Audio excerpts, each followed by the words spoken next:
Joining me now with more reaction to the downed Malaysian passenger jet, the co-author of Counterfeit Lies and the host of War Stories, Lieutenant Colonel Oliver North. In light of these 3 planes shot down, Colonel, and we're still looking, President Obama will be getting off his plane any minute now, but in light of those 3 planes being shot down, Colonel, and in light of this separatist with support of Putin bragging on social media that in fact they did this and then find out later that it was in fact a commercial airliner, doesn't it seem a pretty cut and dry case?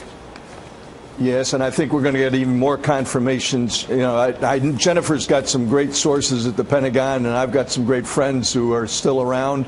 There's no doubt in their mind that this was a Buk surface-to-air missile, a very sophisticated weapon system. It requires lots of training. The training manual in the Russian army to use this weapon requires 2 years of training. It's not like 2 weeks or 2 days.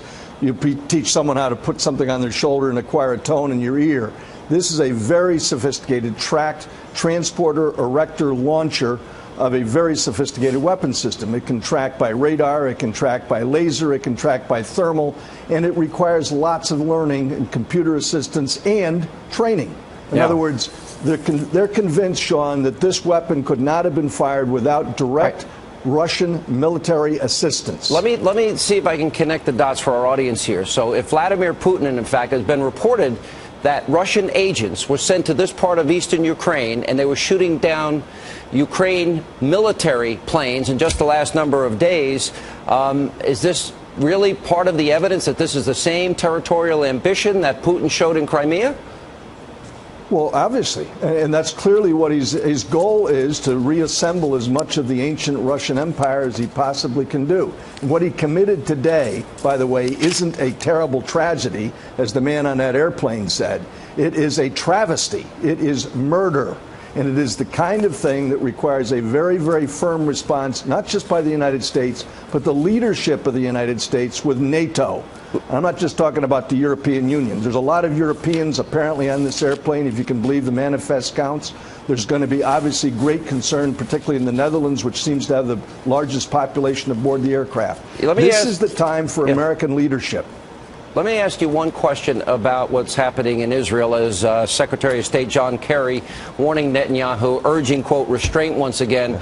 I wonder if he would urge or support such restraint if 1,200 or 1,300 missiles were fired into American cities.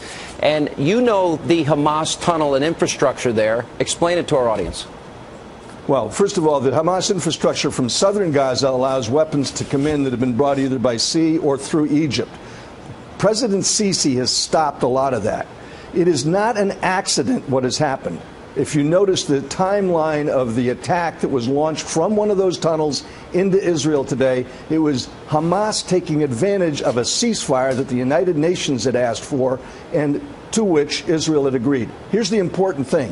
What Hamas is doing is not independent of other events. Hamas is an actor for the Iranians. These series of attacks that have been going on for weeks, were ordered by the Iranians. They're Iranian-made missiles. Prime Minister Netanyahu is absolutely right about the origin of this. And as I put in that book that you so kindly just mentioned, this is part and parcel of what's been going on in Vienna, where John Kerry has been trying to seal the deal with the Iranians on a permanent release of all sanctions against the Iranians, in which the Iranians will still get nuclear weapons. The Iranians ordered these attacks by Hamas. They are behind it all, and we ought to be pointing the finger not just at Hamas, but at their masters, their paymasters, their suppliers, and their logisticians and directors in Tehran.